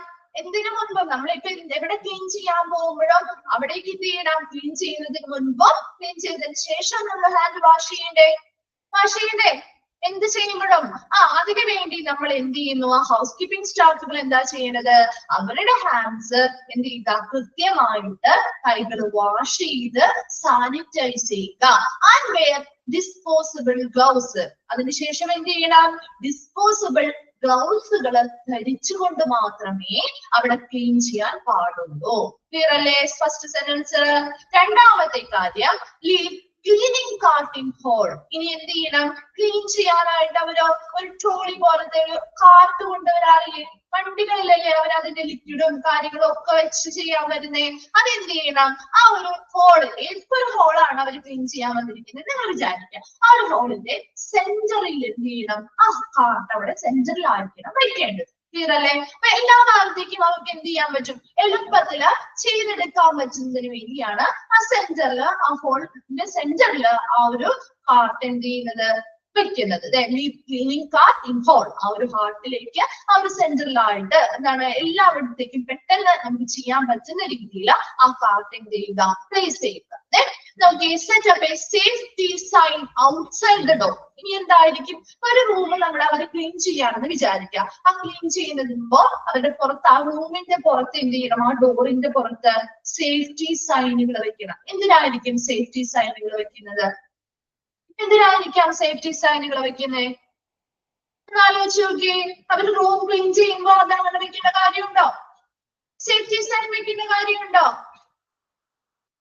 തെന്നി വീഴാതിരിക്കാൻ. അതെ, ആ ഒരു റൂം ക്ലീൻ ചെയ്യുന്ന ഇടങ്ങളിലേക്ക് മറ്റാരും കടന്നു വരരുത് അല്ലെ? അതിനു വേണ്ടിയിട്ട് അവരുടെ സുരക്ഷിതത, മറ്റുള്ളവരുടെ സുരക്ഷയ്ക്ക് വേണ്ടിയിട്ടുള്ള എന്ത് ചെയ്യണം? സേഫ്റ്റി സൈൻ ബോർഡുകള് ഡോറിന് പുറത്ത് എന്ത് ചെയ്യണം? പ്ലേസ് ചെയ്തിട്ടുണ്ടാവണം. കിട്ടിയോ? രണ്ടാമത്തെ കാര്യം, എപ്പോഴും ഏത് ഹോളാണെങ്കിൽ ഏത് റൂമാണോ ക്ലീൻ ചെയ്യുന്നത് അവിടെ ആവശ്യമായിട്ടുള്ള ക്ലീനിങ് കാർഡുകൾ കൊണ്ടുവന്ന് വെച്ച്, അതുപോലെ തന്നെയാണ് ക്ലീൻ ചെയ്യുന്ന സമയത്ത് പുറത്തു നിന്ന് ആരും അതിലേക്ക് പ്രവേശിക്കാതിരിക്കാൻ ആവശ്യമായ, അവരുടെ സുരക്ഷയ്ക്ക് ആവശ്യമായിട്ടുള്ള സേഫ്റ്റി സൈൻ ബോർഡുകൾ ഈ ഡോറിന് പുറത്ത് ഇടുകയും വേണം. മൂന്നാമതായിട്ട് നോക്കി, insulate straightened room, vacant and relining trash cans. ഇനി എന്താണ്? ഇൻസ്റ്റലേറ്റ് സ്ട്രെയിറ്റൻഡ് റൂം, റൂമുകള് വളരെ ഉടനടി നമ്മൾ എന്ത് ചെയ്യുക? തൽക്ഷണം അല്ലെങ്കിൽ ഉടനടി തന്നെ വൃത്തിയാക്കുക, അല്ലെങ്കിൽ നേരെയാക്കുക അല്ലെ? റൂം നേരെയാക്കണം. അപ്പൊ ആ റൂം എങ്ങനെയായിരിക്കണം? Vacant and relining trash cans, എല്ലാ കാര്യങ്ങളും നീക്കി. ഇപ്പൊ എന്താണ് ട്രാഷ് ക്യാൻസ് എന്ന് പറഞ്ഞാൽ എന്താണ്? നമുക്കറിയാം, നമ്മൾ ഓരോ റൂമുകളിലും വേസ്റ്റ് ബിൻ പോലെയുള്ള ക്യാൻസ് ഉണ്ടാവും അല്ലെ? ചപ്പു ചവറുകളൊക്കെ ഇടാനായിട്ടുള്ള ടിന്നുകൾ അല്ലെങ്കിൽ ക്യാനുകൾ അല്ലെങ്കിൽ വേസ്റ്റ് ബാസ്കറ്റുകളൊക്കെ ഉണ്ടാവും. അതൊക്കെ എന്ത് ചെയ്യുക? അതൊക്കെ കൊണ്ടുപോയി കളഞ്ഞ് വേക്കന്റ് ആയിട്ട് ഒഴിച്ച്, എന്താണ്, ഒന്നുമില്ലാത്ത രീതിയിൽ വളരെ വേക്കന്റ് ആയിട്ട് അല്ലെങ്കിൽ എന്താണ് ഒഴിഞ്ഞു കിടക്കുന്ന രീതിയിൽ ആ ഒരു റൂം സെറ്റ് ചെയ്യുക എന്നുള്ളതാണ് കേട്ടോ.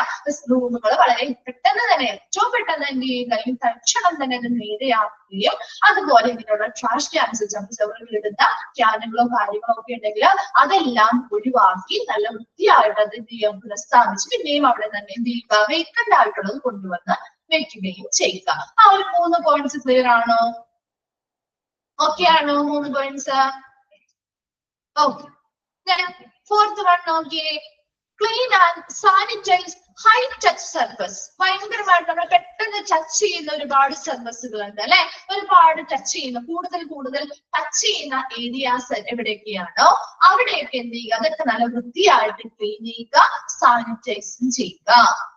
ഫിഫ്ത് വൺ ആണ് dust air vents, lights, television sets and window sills. എന്തായിരിക്കും? എയർ വെന്റ്സ്, നമ്മുടെ എയർ പോവാനായിട്ടുള്ള വെന്റിലേഷൻസ് കൊടുത്തിട്ടില്ലേ? റൂമില് കൊടുത്തിട്ടുണ്ടാവില്ലേ വെന്റിലേഷൻസ്? അതുമായി ബന്ധപ്പെട്ട് അവിടെ ഒരുപാട് പൊടികൾ ഉണ്ടാവും ഇല്ലേ? എന്താണ്, എയർ പാസ് ചെയ്ത് പോകുന്നതുകൊണ്ട് തന്നെ ഒരുപാട് ആ ഭാഗങ്ങളിൽ പൊടികൾ ഉണ്ടാവും അല്ലെ? അതെല്ലാം കൃത്യമായിട്ട് ആ ഡസ്റ്റ് അല്ലെങ്കിൽ പൊടികളൊക്കെ എന്ത് ചെയ്യുക? നീക്കുക. അതുപോലെ ലൈറ്റിലുണ്ടാവും, ലൈറ്റിന്റെ ചുറ്റും കണ്ടിട്ടുണ്ടോ നിങ്ങള് പൊടികള്? ഫാനില്, ലൈറ്റില്, അതുപോലെ ടെലിവിഷൻ ഉണ്ടെങ്കിൽ ടിവിയുടെ മുകളില്, ടിവിയുമായി ബന്ധപ്പെട്ട ഭാഗങ്ങളിലൊക്കെ ഒരുപാട് പൊടികൾ ഉണ്ടാവും അല്ലെ? ആ വിൻഡോ സിൽസ് എന്ന് പറഞ്ഞാൽ എന്താണ് വിൻഡോ സിൽസ് എന്ന് പറഞ്ഞാല്? നിങ്ങൾ കണ്ടിട്ടുണ്ടോ? നമ്മുടെ വീടുകളിലും ഉണ്ടാവും ഈ വിൻഡോ അല്ലെങ്കിൽ ജനാലകളുടെയൊക്കെ താഴെ ഒരു ലോങ് ആയിട്ടുള്ള കുറച്ച് ഭാഗം ഉണ്ടാവില്ല, നമുക്ക് എന്തെങ്കിലുമൊക്കെ എടുത്തു വെക്കാനൊക്കെ പറ്റുന്ന രീതിയിൽ. കണ്ടിട്ടില്ലേ? ആ ഒരു ഭാഗമാണ് വിൻഡോ സിൽസ് എന്ന് പറയുന്നത്. അപ്പൊ അങ്ങനെയുള്ള എല്ലാ ഭാഗങ്ങളിലും പൊടികൾ ഉണ്ടെങ്കിൽ അതെല്ലാം കൃത്യമായിട്ട് എന്ത് ചെയ്യുക? റിമൂവ് ചെയ്യണം. പൊടികളൊക്കെ ഡസ്റ്റ് ഒക്കെ എന്ത് ചെയ്യുക? റിമൂവ് ചെയ്യുക. ക്ലിയർ ആണോ? സിക്സ്ത് വൺ ആണ് sanitize and sterilize bedside commode. എന്താണ് sanitize and sterilize bedside commode എന്ന് പറഞ്ഞാൽ എന്താ? കണ്ടിട്ടുണ്ടോ കൊമ്മോഡ്? കണ്ടിട്ടുണ്ടോ? പറയുമ്പോൾ നിങ്ങൾക്ക് അറിയാൻ പറ്റും. ഇപ്പൊ നമ്മുടെ വീടുകളില് ഒരു വയ്യാത്ത ആളുകളുണ്ട്. അവർക്ക് എന്താണ് നോർമൽ ആയിട്ട് അവർക്ക് ടോയ്ലറ്റ്സിലോ അല്ലെങ്കിൽ ബാത്റൂംസിലോ ഒന്നും പോകാൻ പറ്റുന്നില്ല. അപ്പൊ നമ്മൾ എന്താ ചെയ്യുക? എന്താണ് ചെയ്യുക? അവർക്ക് ടോയ്ലറ്റിലൊക്കെ പോകാൻ വേണ്ടിയിട്ട് ഒരു ചെയർ പോലെയുള്ളൊരു എന്താണ് ഒരു സാധനം കൊണ്ടുവന്ന് വെക്കുന്നത് കാണാറുണ്ടോ? കണ്ടിട്ടില്ലേ? ടോയ്ലറ്റിലൊക്കെ പോകാൻ വേണ്ടിയിട്ട് ചെയറിന്റെ ഷേപ്പ് ചെയർ പോലെ തന്നെയായിരിക്കും, പക്ഷെ ഫ്രണ്ട് നടുക്കൊരു ഹോളൊക്കെ ആയിട്ട് കണ്ടിട്ടില്ലേ? അതാണ് നമ്മുടെ കൊമോഡ് എന്ന് പറയുന്നത് കേട്ടോ. കമോഡ് എന്ന് പറയുന്നത്. അപ്പൊ ഈ ഒരു കമോഡ് നമ്മുടെ ആ ഒരു ബെഡിന്റെ സൈഡിൽ, നമ്മുടെ ബെഡ് സൈഡിൽ അവർക്ക് ആവശ്യമായി വരുമ്പോൾ വെക്കുന്ന സാധനമാണ് അല്ലെ. അപ്പൊ അതൊക്കെ കൃത്യമായിട്ട് സാനിറ്റൈസ് ചെയ്യണം, സ്റ്റെറിലൈസ് ചെയ്യണം. അതൊക്കെ പേഷ്യൻസിന്റെ റൂമുമായി ബന്ധപ്പെട്ട് വരുന്ന സാധനങ്ങൾ അല്ലെ. സെവൻത് വൺ ആണ് white down counter tops, check furniture. ഇനി എന്തെങ്കിലും കൗണ്ടറുകളൊക്കെ ഉണ്ടെങ്കിൽ അതിന്റെയൊക്കെ മുകളിലൊക്കെ പൊടിയോ അല്ലെങ്കിൽ അഴുക്കുകളൊക്കെ ഉണ്ടെങ്കിൽ അതൊക്കെ കൃത്യമായിട്ട് വൈപ്പ് ചെയ്ത് തുടച്ചെടുക്കുക. ചെക്ക് ഫർണിച്ചറുകൾ നോക്കുക. ഡിസ്ഇൻഫെക്ടന്റ് ഡോർ ഹാൻഡിൽസ്, ഫർണിച്ചറുകളിലും ഇതുപോലെ പൊടികളും കാര്യങ്ങളും ഒക്കെ ഉണ്ടാവും അല്ലെ. അതെല്ലാം കൃത്യമായിട്ട് വൈപ്പ് ചെയ്ത് ചെക്ക് ചെയ്ത് ക്ലീൻ ചെയ്തിടുക. ഡിസ്ഇൻഫെക്ട് ഡോർ ഹാൻഡിൽസ്, നമ്മൾ തുറക്കുന്ന ഡോറിന്റെ ഹാൻഡിലുകൾ എപ്പോഴും ഡിസ്ഇൻഫെക്റ്റഡ് ആക്കി സ്റ്റെറിലൈസേഷൻ ചെയ്ത് സ്റ്റെറിലൈസ് ചെയ്ത് സാനിറ്റൈസ് ചെയ്തൊക്കെ വൃത്തിയാക്കി എന്താണ് ഡിസ്ഇൻഫെക്റ്റഡ് ആയി അണുവിമുക്തമാക്കി നിലനിർത്തുക. അപ്പൊ 7 പോയിന്റില് ഏതെങ്കിലും ഡൗട്ട്സ് ഉണ്ടോ? ക്ലിയർ ആണോ?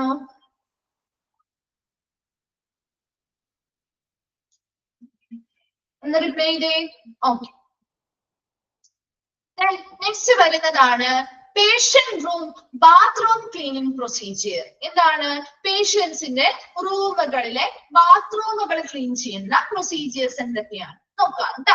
നോക്കിയേ, ഇപ്പൊ നമ്മൾ ഇത്രയും നേരം പറഞ്ഞത് പേഷ്യൻസിന്റെ റൂമിനകത്തുള്ള കാര്യങ്ങളാണ് അല്ലെ. ബാത്റൂമിലേക്ക് നമ്മൾ കണ്ടിട്ടുണ്ടായില്ല. അതിനുള്ളിൽ വരുന്ന ഫർണിച്ചറുകള്, സാധനങ്ങള്, അങ്ങനെയുള്ള കാര്യങ്ങളാണ് നമ്മൾ പറഞ്ഞത് അല്ലെ. ഇനി പേഷ്യൻസ് റൂമിന്റെ ബാത്റൂംസിലോട്ടുള്ള ക്ലീനിങ് പ്രൊസീജിയർ എങ്ങനെയാണ് നോക്കിയേ. Empty and sanitise trash can need replace liners covers. എന്താണ്? ഇപ്പൊ ബാത്റൂമുകളുടെ ഉള്ളിലും നമുക്ക് ഈ പറയുന്ന വേസ്റ്റ് ഇടാനായിട്ടുള്ള വേസ്റ്റ് ബാസ്ക്കറ്റുകൾ അല്ലെങ്കിൽ ട്രാഷുകൾ കണ്ടിട്ടുണ്ടോ? ഇല്ലേ? മിക്ക ബാത്റൂമുകളുടെ ഉള്ളിലും ഉണ്ടാവും അല്ലെ.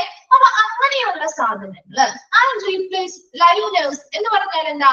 ആ ബാത്റൂമിന്റെ ആ ഒരു ബക്കറ്റ് ആയിരിക്കാം അല്ലെങ്കിൽ ഒരു വേസ്റ്റ് ബാസ്ക്കറ്റ് ആയിരിക്കും, അതിനുള്ളിൽ ഒരു കവർ ഇട്ടിട്ടുണ്ടാവും അവര്. കണ്ടിട്ടുണ്ടോ? ഒരു ബ്ലാക്ക് കളറിലോ അല്ലെങ്കിൽ ഗ്രീൻ കളറിലോ ഉള്ള കവറുകൾ വേസ്റ്റ് അതിനുള്ളിൽ ആവാതിരിക്കാൻ വേണ്ടിയിട്ട് കണ്ടിട്ടില്ലേ? അപ്പൊ അതൊക്കെ എന്ത് ചെയ്യുക? ബ്ലാക്ക് കളർ ആയിരിക്കും കൂടുതലും അല്ലെ. അപ്പൊ അങ്ങനെയുള്ള കവറുകളൊക്കെ എന്ത് ചെയ്യുക? റീപ്ലേസ് ചെയ്യുക, മാറ്റി പുതിയതിട്ട് ആ ഒരു ട്രാഷ് അല്ലെങ്കിൽ ആ ഒരു ചപ്പുചവറുകൾ ഇടുന്ന ആ ഒരു ബിൻ എന്ത് ചെയ്യണം? വേസ്റ്റ് ബിൻ എന്ത് ചെയ്യണം? കൃത്യമായിട്ട് എംപ്റ്റി ചെയ്യണം. അതിനുള്ളിൽ വേസ്റ്റുകൾ ചവറുകളൊക്കെ ഒഴിവാക്കി സാനിറ്റൈസ് ചെയ്ത് പിന്നെയും പുനഃസ്ഥാപിക്കുക. കിട്ടിയോ? First one. സെക്കൻഡ് വൺ ആണ് സാനിറ്റൈസ് ടച്ച് പോയിന്റ്സ്. ഏറ്റവും കൂടുതൽ നമ്മൾ ടച്ച് ചെയ്യുന്ന ഭാഗങ്ങൾ എവിടെയാണ്? ലൈറ്റിന്റെ സ്വിച്ച് ആണ് കേട്ടോ. അവിടെ സ്വിച്ചസ് എന്നാണ്. ലൈറ്റ് നമ്മൾ ബാത്റൂമിലേക്ക് പോകുമ്പോൾ ലൈറ്റിന്റെ സ്വിച്ച് ഇടാറില്ലേ? ഇല്ലേ? ആര് പോയാലും ലൈറ്റിന്റെ സ്വിച്ച് ഇടും അല്ലെ. അപ്പൊ ഇപ്പൊ ഏറ്റവും കൂടുതൽ നമ്മൾ ടച്ച് ചെയ്യുന്ന ഒരു പോയിന്റ് അല്ലേ ഇത്? ഒന്നാമത്തെ കാര്യം. ഡോർ നോബ്സ്, ബാത്റൂമിലേക്ക് തുറക്കുന്ന ഡോറിന്റെ നോബുകൾ ഇല്ലേ? നമ്മൾ തുറന്നു പോകുന്ന ആ ഒരു എന്താണ് മിക്കപ്പോഴും നമ്മൾ അടച്ചായിരിക്കും ഇടുന്നത് അല്ലെ. അപ്പൊ ഒരാൾ കയറുമ്പോഴും തിരിച്ചിറങ്ങുമ്പോഴും ഒക്കെ അത് നോട്ട് ചെയ്ത് വെക്കുന്നുണ്ട്. അപ്പൊ അതെന്ത് ചെയ്യണം? ഡോർ നോബുകള് കൃത്യമായിട്ട് എന്ത് ചെയ്യണം? സാനിറ്റൈസ് ചെയ്യേണ്ട ആവശ്യമുണ്ട് അല്ലെ. ഹാൻഡ് റെയിൽസ്, ഇതെല്ലാം എന്താണ്? ബാത്റൂമുമായി ബന്ധപ്പെട്ട് വരുന്ന കാര്യങ്ങള്. അപ്പൊ ലൈറ്റിന്റെ സ്വിച്ച് ആവാം, ഡോർ നോബുകളാവാം, ഹാൻഡ് റെയിൽസ് ആവാം. ഇതെല്ലാം എന്ത് ചെയ്യണം? കൃത്യമായിട്ട് ഒരുപാട് ടച്ച് ചെയ്യുന്ന സർഫസുകൾ ആയതുകൊണ്ട് തന്നെ കൃത്യമായിട്ട് അത് സാനിറ്റൈസ് ചെയ്യണം. നെക്സ്റ്റ് വൺ ആണ് clean and sanitize showers, tubs, sink. നമ്മുടെ ആ ഒരു ബാത്റൂമിനുള്ളിലുള്ള ഷവറുകൾ ഉണ്ടാവും, ടബ്സ് ഉണ്ടാവും, സിങ്കുകള്, ഇതെല്ലാം കൃത്യമായിട്ട് ക്ലീൻ ചെയ്യണം, സാനിറ്റൈസ് ചെയ്യണം. Clean and sanitise toilet ball, seat, tank and flush handle. നമ്മുടെ ടോയ്ലറ്റിൽ ഇരിക്കുന്ന ആ ഒരു ടോയ്ലറ്റിന്റെ നമ്മുടെ ആ ഒരു ബൗള് അല്ലെ, ടോയ്ലറ്റ് ബൗളുകള്, അതിന്റെ സീറ്റ് കവറുകള്, ടാങ്ക് ഉണ്ടെങ്കിൽ നമ്മുടെ ആ ഫ്ലഷ് ചെയ്യുന്ന വെള്ളം വരുന്ന ടാങ്ക് ഒക്കെ ഇല്ലേ, ആ ഒരു ടോയ്ലറ്റിന്റെ മൊത്തം ആ ഒരു സെറ്റ്, ആ ഒരു ടാങ്ക് ഉണ്ടാവും. പിന്നെ ഫ്ലഷ് ചെയ്യുന്ന ഹാൻഡിൽ ഉണ്ടല്ലോ, അതെപ്പോഴും നമ്മൾ ടച്ച് ചെയ്യുന്ന ഏരിയയാണ് അല്ലെ. ആ ഹാൻഡില്, ഫ്ലഷ് ചെയ്യുന്ന ഹാൻഡില്, ഇങ്ങനെയുള്ള എല്ലാ കാര്യങ്ങളും കൃത്യമായിട്ട് ക്ലീൻ ചെയ്യണം, സാനിറ്റൈസ് ചെയ്യണം. ക്ലിയർ ആണോ? ബാത്റൂം ക്ലീനിങ് പ്രൊസീജിയേഴ്സ് ഓക്കെ അല്ലേ? നമ്മുടെ വീടുകളിൽ ചെയ്യുന്ന കാര്യങ്ങൾ പോലെ തന്നെ നിങ്ങളൊന്ന് ആലോചിച്ച് നോക്കിയാൽ കണക്ട് ചെയ്യാൻ പറ്റും കേട്ടോ. അടുത്തത് പറയാലോ. ഓക്കെ അല്ലേ? ഓക്കെ, നെക്സ്റ്റ് നോക്കിയേ, ടെർമിനൽ റൂം ക്ലീനിങ് ടാസ്ക്. എന്തൊക്കെയാണ് ടെർമിനൽ റൂം ക്ലീനിങ് ടാസ്കുകളിൽ വരുന്നത് നോക്കിയേ.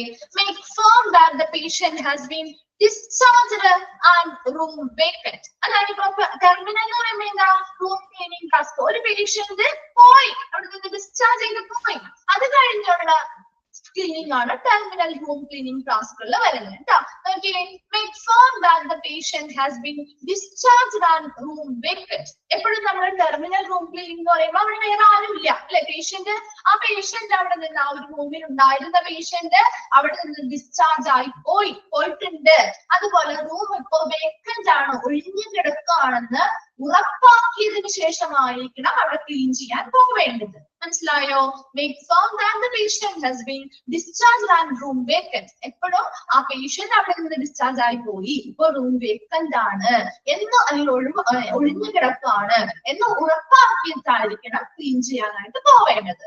രണ്ടാമതായിട്ട് പെർഫോം ഹാൻഡ് ഹൈജീൻസ്. അപ്പൊ എപ്പോഴും ഹൈജീൻ നമ്മൾ അവിടെ എന്താണ് വർക്ക് ചെയ്യുന്ന സമയത്ത് ഈ പറയുന്ന സ്റ്റാഫുകൾ എപ്പോഴും അവരുടെ ഹാൻഡ് ഹൈജീൻസിന് പെർഫോം ചെയ്യണം. അതായത് കൃത്യമായിട്ട് ഗ്ലൗസ് ധരിക്കണം. Safely sign outside the door. അപ്പോഴും നമ്മൾ പറഞ്ഞു അല്ലെ, മുൻപ് പറഞ്ഞ കാര്യം തന്നെയാണ്. നല്ല കൃത്യമായിട്ടുള്ള രീതിയിൽ ഗ്ലൗസുകൾ ധരിക്കുകയും പുറത്ത് നിന്ന് മറ്റാരും അതിലേക്ക് കടക്കാതെ ഇവിടെ ക്ലീൻ ചെയ്യാണെന്ന് മനസ്സിലാക്കാൻ വേണ്ടിയിട്ടുള്ള സേഫ്റ്റി സൈനുകൾ ഡോറിന് പുറത്ത് സ്ഥാപിക്കുകയും ചെയ്യുക.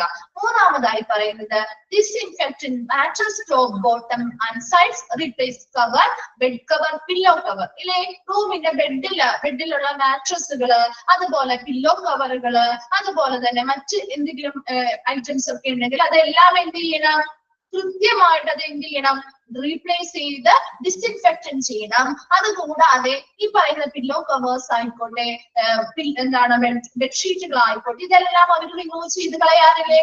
മറ്റൊരാൾ വരുന്നതിന് മുൻപ് ആദ്യത്തെ പേഷ്യന്റ് ഉപയോഗിച്ച എല്ലാ കാര്യങ്ങളും അവരെന്ത് ചെയ്യും, മാറ്റിയിട്ട് പുതിയതാണ് അവരവിടെ റീപ്ലേസ് ചെയ്യുന്നത് അല്ലെ. അങ്ങനെയുള്ള കാര്യങ്ങളെല്ലാം, അതുപോലെ ബെഡ് കാര്യങ്ങളെല്ലാം ഇന്ത്യയിലെ അതുമായി ബന്ധപ്പെട്ടുള്ള മറ്റ് ഭാഗങ്ങൾ, കബോർഡുകളാവാൻ എല്ലാ സ്ഥലങ്ങളും എന്ത് ചെയ്യണം, ഡിസ്ഇൻഫെക്ഷൻ ചെയ്യുകയും വേണം. ഫോർത്ത് വൺ ആണ് വാക്യൂം ആൻഡ് പോളിഷ് എന്ത് ചെയ്യുക, ഫർണിച്ചേഴ്സ്. ഈ ഫർണിച്ചേഴ്സ് അതിലൊക്കെ ഒരുപാട് പൊടികൾ ഉണ്ടാവും അല്ലെ, കുഷ്യൻസ് ഒക്കെ ഉണ്ടെങ്കിൽ അതുപോലെയുള്ള കാര്യങ്ങളൊക്കെ നമുക്ക് എന്ത് ചെയ്യണം, വാക്യൂം ട്യൂബ്സിലെ വാക്യൂം ക്ലീനേഴ്സ് ഉപയോഗിക്കാൻ കണ്ടിട്ടുണ്ടോ? മിക്കവരുടെയും വീട്ടിലുള്ളതും ഉണ്ട് അല്ലെ. വാക്യൂം ക്ലീനേഴ്സ് ഒക്കെ ഉപയോഗിച്ചുകൊണ്ട് എന്ത് ചെയ്യാൻ പറ്റും, ആ ഫർണിച്ചേഴ്സ് ഒക്കെ കൃത്യമായിട്ട് പോളിഷ് ചെയ്യാൻ, അതിന്റെ പൊടികളൊക്കെ കളയാനായിട്ട് നല്ല മൈന്യൂട്ട് ആയിട്ട് വരെയും ക്ലീൻ ചെയ്ത് കിട്ടും അല്ലെ.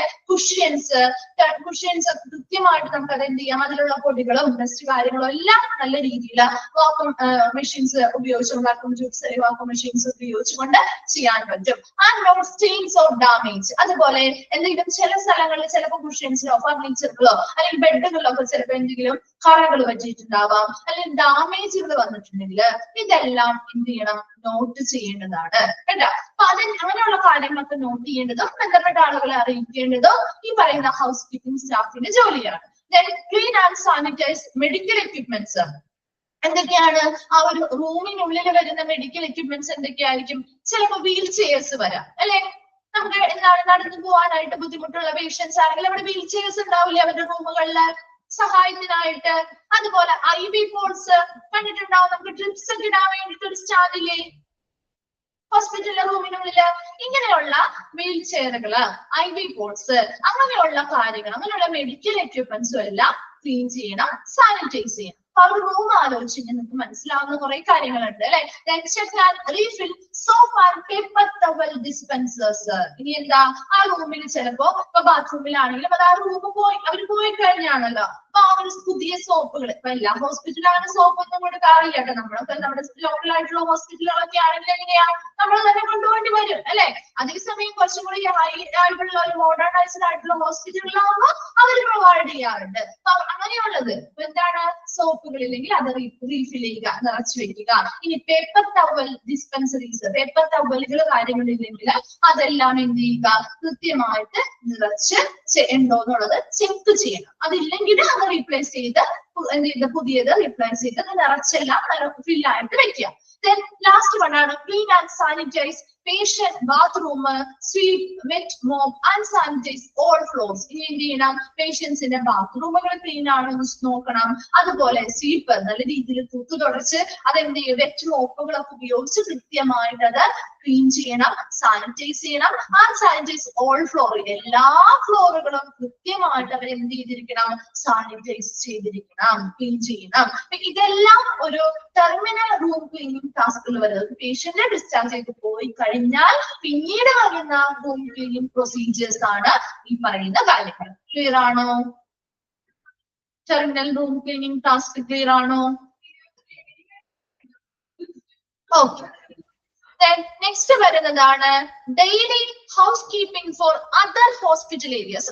നമുക്കൊന്ന് ജസ്റ്റ് പറഞ്ഞു വെക്കാം കേട്ടോ. ഈ ഒരു പേജ് ഒന്ന് കംപ്ലീറ്റ് ചെയ്ത് വെക്കാം. ഓക്കെ, നോക്കിയേ. Daily housekeeping for other hospital. ഇനി മറ്റു ഹോസ്പിറ്റലിൽ നമ്മൾ പേഷ്യന്റിന്റെ റൂമുമായി ബന്ധപ്പെട്ട് ബാത്റൂംസുമായി ബന്ധപ്പെട്ടുള്ള കാര്യങ്ങളല്ലേ പറഞ്ഞത്.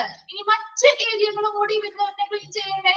അതെന്തൊക്കെയാണ് ദിവസേനയുള്ള ഹൗസ് കീപ്പിംഗ് പ്രവർത്തനങ്ങൾ ഹോസ്പിറ്റലിലെ മറ്റ് ഏരിയാസിലുള്ളത്? ഫസ്റ്റ് വൺ നോക്കിയേ. Cleaning up and sanitize surfaces contaminated by body fluids as per protocols and reinstate sharp containers when 3/4 full. ഇനി എന്താ അവിടെ മറ്റ് ഏരിയകളില് നമുക്കറിയാം നമ്മുടെ ബോഡി ഫ്ലൂയിഡ്സ് അല്ലെ, ബ്ലഡ്, യൂറിൻ അങ്ങനെയുള്ള ബോഡി ഫ്ലൂയിഡ്സുമായി ബന്ധപ്പെട്ട് കോണ്ടാക്റ്റിൽ വരുന്ന അങ്ങനെ കണ്ടാമിനേറ്റഡ് ആയിട്ടുള്ള അല്ലെങ്കിൽ മലിനമായിട്ടുള്ള സർഫസുകൾ ഉണ്ടാവില്ലേ ഹോസ്പിറ്റലിൽ മറ്റ് ഏരിയാസില്? അങ്ങനെയുള്ള ഇതൊക്കെ എന്ത് ചെയ്യണം? കൃത്യമായിട്ട് ക്ലീൻ ചെയ്യണം, സാനിറ്റൈസ് ചെയ്യണം ആസ് പെർ പ്രോട്ടോകോൾസ്. എങ്ങനെയാണ് ഹോസ്പിറ്റലിലെ നടപടിക്രമങ്ങൾ പറഞ്ഞിരിക്കുന്നത് അതിനനുസരിച്ച് കൃത്യമായിട്ട് ഇങ്ങനെ ബോഡി ഫ്ലൂയിഡ്സുമായി കണ്ടാമിനേറ്റഡ് ആയിട്ടുള്ള മലിനമായിട്ടുള്ള സർഫസുകൾ ഏരിയാസ് ഒക്കെ ഉണ്ടെങ്കിൽ അതൊക്കെ കൃത്യമായിട്ട് ക്ലീൻ ചെയ്യണം, സാനിറ്റൈസ് ചെയ്യണം.